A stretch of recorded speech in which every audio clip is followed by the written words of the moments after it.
Hello, I'm Susie. I'm the Communications Officer at the Peel Harvey Biosecurity Group. And today we're going to have a quick chat about weed toxicity in livestock with vet Dr. Jess. Dr. Jess, would you like to introduce yourself? Hi, Susie. Thanks for having me. Yeah, so Jess Shilling, livestock veterinarian based in the Albany region. And yeah, great to talk with you guys today.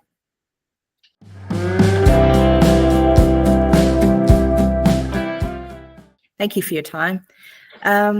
So we are based in the Peel Harvey region. What animals are vulnerable to Peel Harvey's toxic weeds? Yeah, so great question. And there's quite a few toxic weeds that you guys have got around there, which basically are the same for all of the southern region of WA. So what we see down here in Albany is the same as what you guys are seeing up there. And it's generally our grazing livestock that are the most vulnerable. So things like sheep, cattle, horses, goats, alpacas. But they are actually toxic to most species. So that does include our domestic pets like cats and dogs, as well as humans as well. But just by definition, we tend to not go and chew on plants like the grazing livestock. So yeah, although it's toxic to most animals, it's usually the grazing species that we're most concerned about. Okay, so weeds of particular concern? So the main ones that we would deal with would be Cape tulip, Patterson's curse, arum lily. There's a couple of other ones around that you might hear about. So cotton bush, apple of Sodom. There's a whole list of them actually.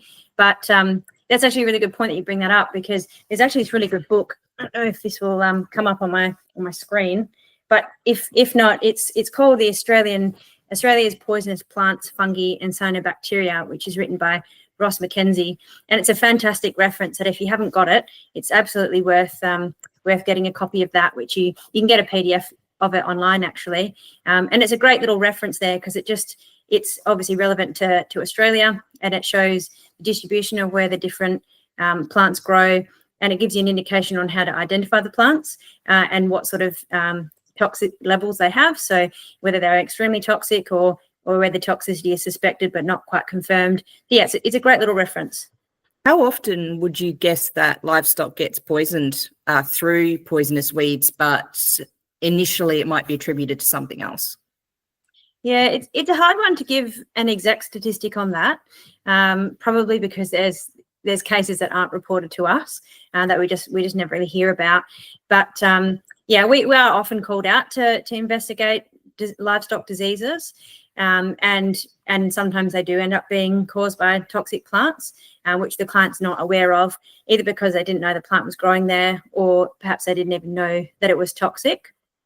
Right. So yeah, we're definitely involved in working up cases where livestock have died. We see a couple of cases a year that we end up diagnosing a plant toxicity. That's probably overrepresented though on years that have been tight. So sure, most producers at the moment would be aware of the season that we had at the end of last year and the start of this year. So yeah, on seasons like that, the reason why we see more toxicities is generally because the livestock are eating things that they wouldn't normally eat because there's nothing else to eat in some situations. Yeah, so it does vary from time to time. Right. If a owner suspects that their livestock are poisoned, when should they get in contact with you? Yeah, as soon as they can. Yeah, as soon as they see something unusual, please don't delay. Just get on the phone. We'd much rather you call about something that turns out to be nothing, than to sort of wait until it's several days down the track or even weeks down the track, and when livestock might have started to die or get sick. We certainly don't want to be being called out too late if there's deaths that we can prevent. So yeah, if there's anything unusual, just give us a call. Yeah, we definitely want to work it up early. And what would be unusual signs to look out for? Yeah, so unfortunately, the toxic plants that we deal with down here, there's no symptom that's specific to those particular plants. Sure. So it's not like you can say, oh, my cow is doing this or my horse is doing that, therefore it's definitely this plant. Yeah, so it's very difficult to sort of say the exact signs, but general things that are obviously not normal would be livestock that aren't looking well. So if they're lethargic, if they're not eating, they're not drinking, they might be hanging out on their own, they might be wobbling around, they might be drooling, they might be staggering, they might be down and unable to get up. So they're the sort of generic signs that we see. I guess maybe to give you a bit of an idea of each of these plants and how they're toxic. Now, the most common ones that we'd see would be, so Cape tulip, for example, it contains what we call a cardiac glycoside. And that toxin, what it does is it leads to heart failure. So generally you won't find those animals sick because it kills them so fast. So they generally, you'll just find them dead in the paddock. Patterson's curse is slightly different. So that one is got a toxin in it that we call pyrrolizidine alkaloid. And how that toxin works is it causes failure of the liver. So Patterson's curse is an interesting one. The other name for it is Salvation Jane. And the reason why it's called that is because in years gone by, it's often the only thing that grows in the summer that stays green. So in drought conditions, it doesn't seem to know there's a drought on, and it will continue to grow. And so livestock can eat Patterson's curse. And if they're not eating a massive amount of it in one go, it won't actually kill them straight away. It kills them over a longer period of time by causing the failure of the liver, which doesn't become apparent straight away.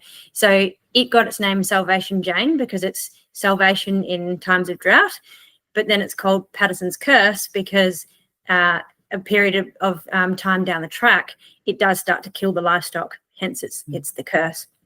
So that one, obviously we're seeing very different presentation to something like Cape tulip.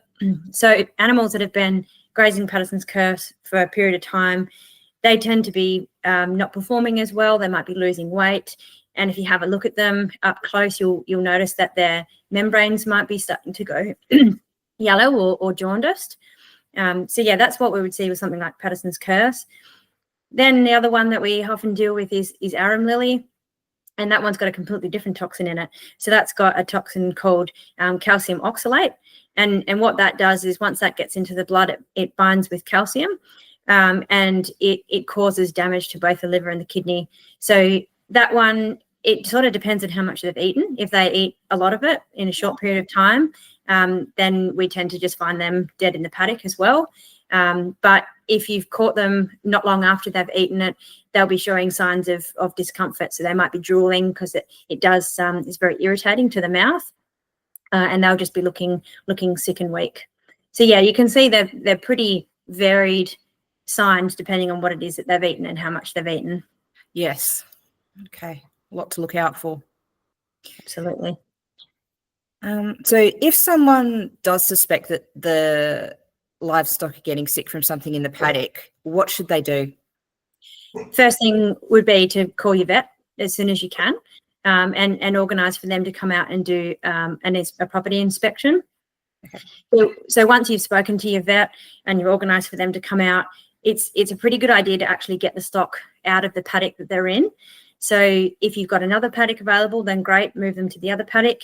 Or if you don't, then maybe just bring them to the yard. So somewhere where they don't have access to potential toxic plants just while you're waiting to get an answer. Okay. The other thing that's really handy is to get as much information available on hand for when the vet arrives.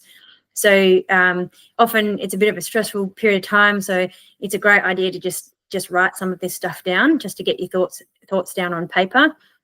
But some things that are really handy to know are what sort of signs you were seeing, how many animals are affected, what class of animal are affected, if you've given them any recent treatment. So that could be anything from general things like your drenching or your vaccinations, all that sort of important. Or if you'd made any recent changes, they maybe have just been moved to that paddock recently, or you might have just bought a new property and just moved livestock out there.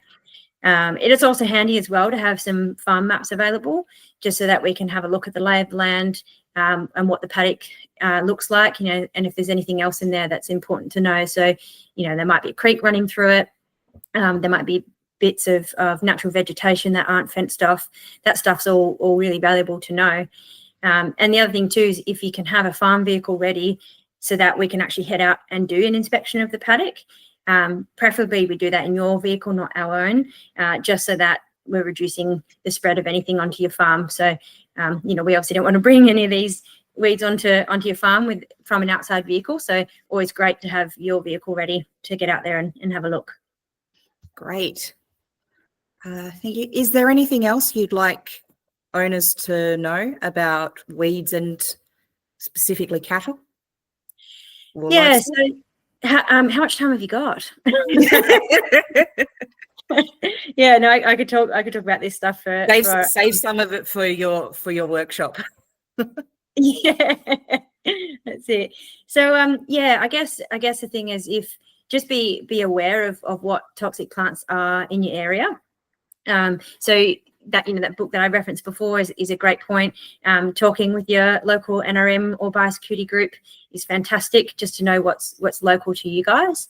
And the other thing too is just to bear in mind that just because the plants aren't on your property one year doesn't mean they're not going to be there the next year. So having a biosecurity plan for your property is really, really important. I know biosecurity is not the most exciting topic for everyone, but it's one of those things that preventing issues from happening is so much easier than dealing with them when they happen. So a lot of these toxic plants, well, basically all of them, we don't have specific treatments for them. So once the livestock gets sick, there's very little that we can do to treat the individual animals. So trying to prevent access to those weeds and trying to prevent those weeds from getting on your property are really important. So a biosecurity plan, if you're a livestock producer, you probably should already have one in place to meet your LPA accreditation anyway. But you might be a landholder and don't have livestock and therefore might not have a biosecurity plan. But it's a great idea to form one anyway, even if it's just basic, just so that you're aware of what the biosecurity risks are in your area. And we really encourage people to form these in conjunction with their vet and their local biosecurity contact as well, just so you're getting local knowledge that's relevant to your area. But just some other stuff that's handy to know as well is if you do have things like bush or creek lines on your property, is just limit the access that stock have to them. So fence them off. The other thing too is a lot of these weeds are actually notifiable. So if you do see them on your property, you do have an obligation to report them. So you can do that through the Pest and Disease Information Service. You can call them. Their number is 08 9368 3080, or you can report it through the Ag Department. They actually they had an app called My Pest Guide Reporter, which was a pretty handy little app. You could get some field guides on there to help identify plants and help with decision making, and had contact details on there as well. But it doesn't actually, it looks like they haven't updated it for newer mobile phones. So I'm not sure that it'll work on everyone's phone, but that's fine. They do actually you can just go through their website. If you just Google My Pest Guide Reporter, you can access. Will put a link somewhere in this video. Yeah, fantastic. Doing my job for me. This is great. Yeah, no worries. So yeah, that's a great little guide there, just of what weeds it is that you need to keep an eye out for, and that you should report if you find them. And then of course, never be hesitant to reach out and seek advice from professionals to help with the controlling of these weeds. So if you do have them on your property, just be aware that there's no quick fix. It's not that you can just pull the plant up and the problem is done, because often they have seeds that pop up again year on year. So it's something that you should be vigilant and looking out for every year.